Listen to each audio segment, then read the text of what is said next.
আসসালামু আলাইকুম। আপনাদের কাছে নিয়ে আসলাম একটা পায়জামা কাটিং করতে। এখানে আসলে একটা পায়জামা না, এখানে আসলে দুইটা পায়জামা কাটবো। যে কীভাবে সহজ বুদ্ধিতে দুইটা পায়জামা কাটা যায় এটা করতে হবে। কাপড়গুলোকে 4 ভাঁজে ভাঁজ করে নিতে হবে। এখানে 4টা ভাঁজ করে আছে।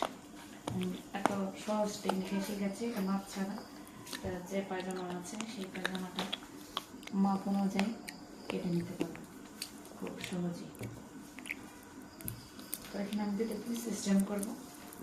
নিচে একটা বানাবো প্লাজো আর একটা নিচে রাবার দিব। সেই জন্য নিচেরটাতে আমি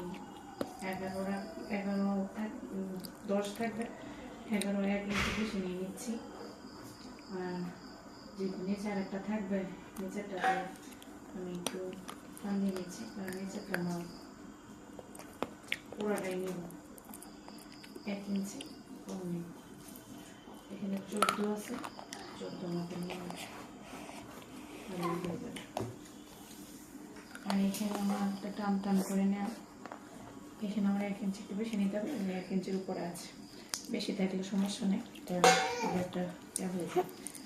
আর এখানে আমি 2 ইঞ্চি রেখেছি, একটা বর্ডারটা দিব তাই। আর এখান দিয়ে যেহেতু লম্বাটা আছে আসলে 38 আছে, এখানে আমি আরও 2 ইঞ্চি রাবারের জন্য নিয়ে নিই। রাবারের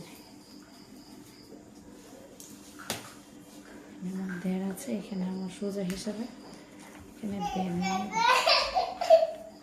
তাহলে হয়ে যাবে। এখানে আমি 2 নিব, এখান থেকে আমি 2 নিব। 2 নেওয়ার পরে তাদের স্কেল আছে, স্কেল নেবেন। আমার স্কেল আছে, ওরা জন্য আমি স্কেলটা নিই।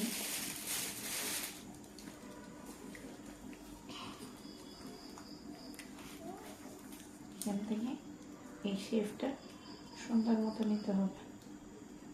এটা যদি সুন্দর মতো না হয় তাহলে একটু সমস্যা হয়। এখানে আসলে 1 ইঞ্চি নিলে খুব ভালো হয়। এটা নিব আর এটা আমি যোগ করে দিব। যেটা আমি পরে কাটতেছি এতে সুবিধা হবে, কিন্তু উপরে সব মাপ খুলে একই রকম হবে।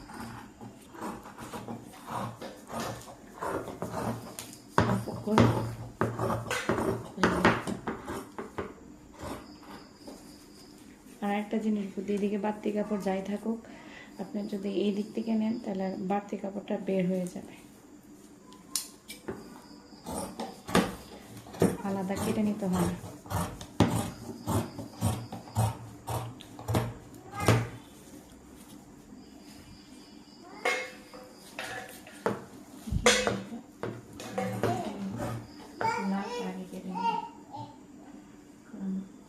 আমার শুরু প্লাজো হবে, কোনো ডিজাইন হবে না।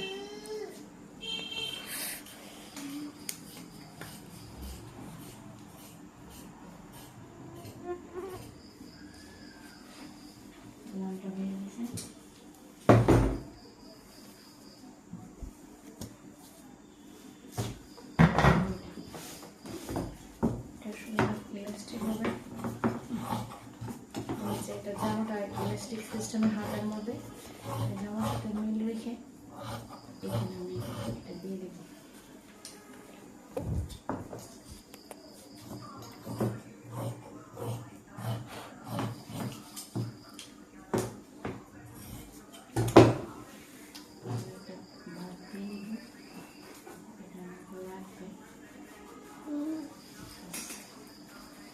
আর এখানে 2 ইঞ্চি টাকা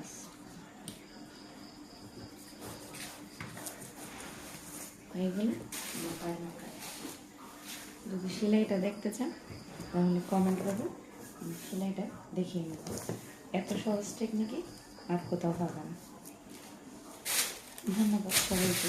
আসসালামু আলাইকুম।